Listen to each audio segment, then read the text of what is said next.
Kamusta nyo mga cancer? Kumain ka na ba ng Peppa Pig? Dudumay kasi ng mga isip nyo. Yes, sir! Ayun ako yung nasa likod. Di mo ako maaakit, Leng. Hindi nagpabaril si Rizal para alugin mo ang iyong puwetan. Ano pang tuliling ang gawin mo, hindi mo ako maaakit. Kumakalat ngayon sa social media ang isang clothing line na ang tawag ay Kain Peppa Pig. So papalitan na natin yung Pepe, gawin na lang nating Rizal. Diba? Paano magalit si Tito YouTube sa atin? Diba? Siya naman si Dr. Pepe. So ayun, so sabi ito Kain Rizal at nagalit ang ating mga netizens. Dito nakikita mo sinusuot ni Leng, isang kilalang Pinay influencer at marami nagalit. So, sinabi dito ni KNPP gamit ng isang cancer na font. Ang bastos naman na suot niya. Ano ba yan? Nakakaya naman suot yan. Manyaki siguro yan. Si Pepe ay kumakatawan sa lahat ng kabataan ngayon. Bakit mo kami sinama? Hindi lang nila alam na kasukutan dapat hindi kasuotan. Ito ay isang campaign para sa lahat ng kabataan natin ngayon. Anong hinihit-hit mo? Wag kaya ka Toyo ang pangalan ng magmamayari nito. Okay, naiintindihan ko na. So, sobrang dami na gadgets, games o kahit ano pang libangan na nakakaaliw sa mga kabataan. Minsan hindi na sila nakakakain ng maayos. Kasi ako'y sabog na, ako'y sabog na, ako'y sabog na. So dumaan sa grammatical nuances. Aba, kung gusto mo gano'n, dapat meron kang kama.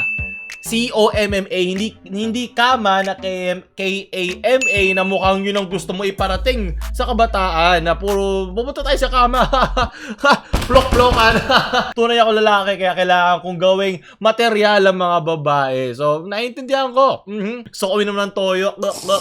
Naiintindihan ko ang gusto mong iparating toyo. Tama. So, sobrang busy kakalaro at ayaw nila papigil na lilipasan na sila ng gutom. Okay? Mapapansin nyo na ilan sa mga kabataan ngayon at mapapayat at kulang sa nutrisyon. Pero yung modelo mo mukhang malaman, diba? Very thick. Double K. At ang kalusugan ng mga kabataan ng kanilang kayamanan, sila ang pag-asa ng bayan, ng mga bayani kasalukuyan, ang mga bayani ng kasalukuyan. Kaya sa susunod na makita nyo ang t-shirt na to, taas noo at ipagmalaki, Kain Rizal. Magaling. Nagawan natin ang paraan niya. Pag gusto, may paraan. Pag ayaw, may dahilan. Kababuya. Pang Mr. Universe nga namang sagutan to. Sobrang layo. At kita yung mga ginawa niyo mga. Talaga kumakain sila ng Rizal. Tatakpan ko na lang, pero isipin mo na lang yung Rizal, tapos i-animate to yung nakalagay dun sa mga to. Ayan, diba? Oyat, diba? Pabaliktad mo, diba? Boom! Ang witty mo naman. Ayan, finding. Wala kang connect eh. Sinama mo pa yung Netflix na nanahimik, leche. At si Keanu Reeves. Ang bait-bait at ang linis-linis si Keanu Reeves. Dinumihan mo. Sana kung sana kung witty. Hindi, talagang harap-harapang kababuyan yung kanyang style. Kain Pepe. Insecure ako sa sarili ko. Ito lang para malaman ng tunay ako lalaki. May isda. Mag-page care ka nga. Magpapa-edgy cool kids dyan. Bili nga ako nito kasi dila dito. Nakakain ka na ba nun? Alam mo ba yung lasa nun? PH Care, ang kaibigan mo. Naiintindihan ko yung branding na gusto niyang puntahan eh. Kasi kung gusto niya mag-witty, di ba? Pwede yung Kain, di ba? Pepe is common name, di ba? Sa YouTube person na manonood dito, pangalan nyo ng tao sa Pilipinas, magkaroon ka ng konteksto. Common name yun. So kung nilagyan mo ng kamay, para mo tinatawag yung kapitbahay, Kain na, Pepe, di ba? Parang ganon. Ganon mo may imagine eh. Kung ganon yung nilalagay doon sa mismong clothing line nila sa kanilang mga design, gusto lang nila maging green-minded na medyo witty. Pero ito, harap-harapan yun yung gusto nila iparating. Ay, salamat. Meron din dito hindi cancer sa mata. Pepe, a Filipino, yan na nga. Or yan, and kain is simply a word which means eat. Definitely, sure. Yun nga yung point kung bakit gusto nyo makuha attention, di ba? Kasi bastos eh, di ba? Alam mo naman mga Pilipino, di ba? Konserbatibo. Kain Pepe. At ngayon, syempre pinag-uusapan na sila ngayon at gumana yung kanilang marketing strat by shock value, di ba? Sa panggulat. Kain Rizal, di ba? So, yung branding na hinahabol nila dito at nakuha nila. Isa iniisip ko na lang si Leng, ang dami niyang followers sa Facebook. Ano ang nagpa-oo sa kanya? Hindi ako kumikita sa Facebook page. na yun, naiintindihan ko na kung bakit kailangan niya ng pera. May sabihin ng iba, ba't yung binibenta yung katawan mo para sa pera? Well, technically, lahat naman tayo dito, ginagamit natin yung katawan natin para kumita, di ba? Nagpupuyat ka, nagpapagod ka sa trabaho, construction worker, di ba? Araw-araw mo binubuwis ang buhay mo, di ba? Pwede ka malaglag dyan. So, lahat tayo, sa iba't ibang paraan, ay ginagamit natin ang katawan natin. Pero, dito, sa kanyang piniling larangan, ng pag-alog ng kanyang puwetan, ito ang kanyang pinili. At wala tayong magagawa doon. Katawan niya yan, at wala tayong magagawa doon. Ito, sabi ni Freden, magre-reklamo ka ba pag biglang kinain ng tambay? Allergic ako sa bullshit. Eskinita yung Rizal mo habang suot ng t-shirt na yan. Isisigaw ka ba at hihingi ng tulong habang pwersahan kinakain ng Rizal mo at suot mo yan? Magsusumbong ka ba sa polis habang suot mo yan sa presinto? Ipapakulong mo ba yung mga kumain sa Rizal mo habang suot yan? Naiintindihan ko dito yung gusto iparating ni Freedom. Pero hindi ako 100%. Bang masakyan, ang aking 100% lakas. Hindi ako sumasang-ayon sa kanya sa parte lamang na dapat kung ano ang reaksyon ng lalaki sa isang babae ay kung ano ang kanyang suot. Mapahubad ba niyan o kahit dahon lang yan o ubas lang ang nakaharang sa mga utong niyan, wala kang karapatan hawakan ng babaeng yan. Wala kang karapatang lawayan at babuyin ng babaeng yan.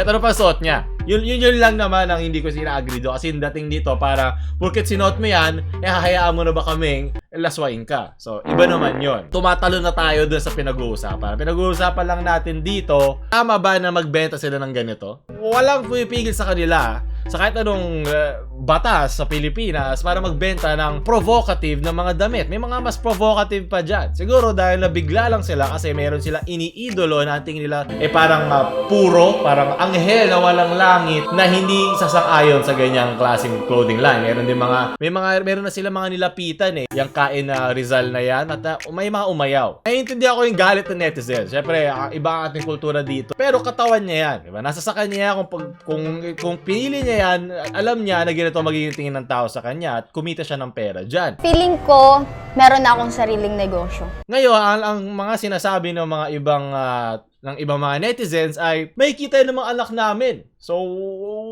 masama siyang modelo para sa aming mga anak na babae. Yun yung mahirap, mahirap kilatisin Sino nagsabing modelo yung babaeng to? Dahil pinapanood ng mga anak niyong babae? Bakit hindi nyo binantayan yung mga anak niyong babae? Hindi, wag nyo muna sila bigyan ng internet. Ibig sabihin nandun pa sila sa age. Madali sila ma-impressionan. Nasa magulang yan o nasa mga tao nakapaligid sa kanya na mas nakakatanda at mas nakakaalam sa kanila na mali to. Kasi isipin mo, kung babae ka, tapos hindi ko to naiintindihan. Kaya ano to, kain na syempre bata ka, wala ka pang iniisip na gano'n, binili mo. Papagalitan ka ngayon ng nanay mo. Alan, bakit mo ako pinapagalitan? Kasi ganito yan, anak, ganyan.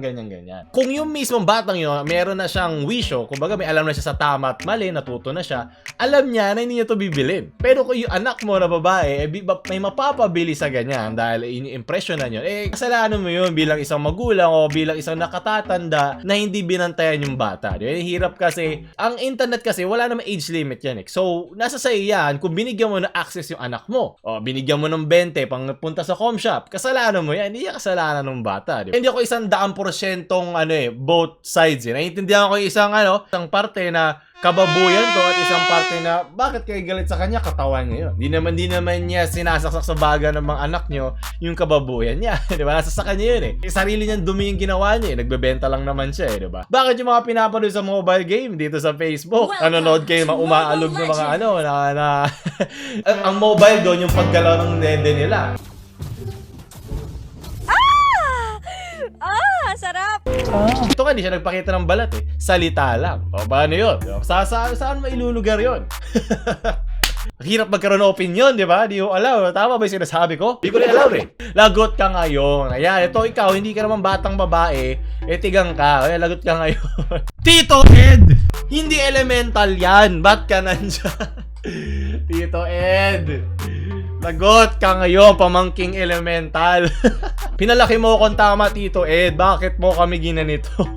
Huwag ngayon. Sunod. Yeah, hindi na kayo magagalit from na. Huwag nyo na siya i-bash, please. Pinalitan ko na yung damit niya. Magaling, Nudge. Magaling. Dahil diyan kakainin ko yung edit mo. Sarap naman ito. Basang-basa. Leng, yung singit mo, nakikita ko na ang nununo mo. Sunod. Sinong gusto mong kainin? Pumili ka. Kain Rizal o kain Etits? Doon na tayo sa Etits kasi sanay na tayo doon makakita. Diba? Sa salamin. Ano ba? Ang dudumi ng isip nyo. Ang tunay na lalaki, kumakana ng lalaki. Sunod! Pero sa tingin mo may makikinig sa opinion mo, may damit ka. May nakalagay na kain, Pepe. Tama ka naman, di ba? Kasama yan sa pagpresenta sa sarili mo, di ba? Hindi mo naman nakikita ang mundo na parang black and white. Hindi mo nakikita yan na parang mga elemento na gumagalaw. Siyempre, unang tingin mo, magkakaroon ka na agad ng predisposition. Kasi kasama yan sa ating evolutionary makeup eh. Kung wala tayo, no, hindi tayo makakalugar. Hindi natin mababasa yung paligid natin. Kung paano tayo gagalaw, para tayo gagalaw sa mga social cues natin. Naiintindihan ko rin naman. Ito, nakikita ko doon, nakikita ko na yung singit niya. Nakikita ko na yung tinain niya kagabi. Medyo ma-judge na kita, di ba? Pero syempre, pag kinausap mo ako, hindi naman kita makabastusin. Pero sa likod ng utak ko, sandali, hindi ba siya nagpunas kagabi? Sa tingin ko naman, naiintindihan nila yun. Pero lang, pag may mga ganito, tulad nung sinabi ni Timothy, pag lalaki, bastos. Pag babae, wow! #MeToo. Hashtag ganda mo girl. Hashtag blessed. Bagay sa'yo, ang ganda mo Jancy. Picture tayo nasa na hustisya. Ryan. Yeah, ito na ating mga modelo. Pagaling. Buti pa sila na Mamay Day. Nabuo ba ang mga araw nyo, mga lalaki? Ibang wata-wata itinataso, hindi Pilipinas. Puro kayo etits, leche. Sunod. Filipino baby for Filipino na. Ang tunay na lalaki, di ba? Yes, ito ating bagong clothing line from Gabriel. Magaling. Nako, marami tayong kikitain dyan. Ako, mga nagharap pa ng jacket. Bumila kayo ng merch ha, na hindi bastos at pampamilya. Nasa description. Leng, baka kung gusto mo, kumakain ka ba ng buhay na manok? Kumakain ako ng tuleleng. So, tama ba na magbenta sila ng ganyan para sa business? Oo, wala lamang magpipigil sa kanila eh. And yung mga lalo pinag-uusapan sila, lalo na ngayon, di ba? Lalo mas maraming makakaalam at sabihin na natin, may 10% sa 1 milyon. That's isang, ano na agad yun? 100,000 ba? Di ba magaling sa math? 10,000? Basta libo-libo na agad yun. Sabihin na natin, magkano isa niya, ay kumita pa rin siya. Maganda ba itong ehemplo sa mga bata? Hindi. Pero ang tanong dun ay, bakit nasa standard sa mga bata ang internet? Parang yung sa YouTube din to eh, YouTube Kids eh. Parang mo sinabi, porket hindi nakakakain ng steak ang isang bata, hindi na dapat kumain ng steak ang lahat ng mga ibang tao na nandun sa plataforma. Ganito rin naman sa Facebook. Anong sigaw ng mga boomers dyan? Imposibleng gawin. Anong gawin yung pagmumura sa kaluluwa ng may-ari na yan, na may toyo na yan, hindi niya yun ibabalik. Lalo na't ngayon nagkaroon na siya ng momentum sa pagbenta. Yun talaga ang katotohanan sa social media. At kung may natutunan man ako dyan, wag nyo na lang pansinin yung mga ganito. Kung hayaan nyo na lang dumaan sa mga feed nyo, wag nyo pansinin, wag nyo i-share, wag na kayong mag-comment, wag nyo nang dagdagan yung algorithm ng kanyang clothing line. Pero syempre, alam ko namang hindi yun ang gagawin ng ibang mga natin dyan, mga kababayan natin.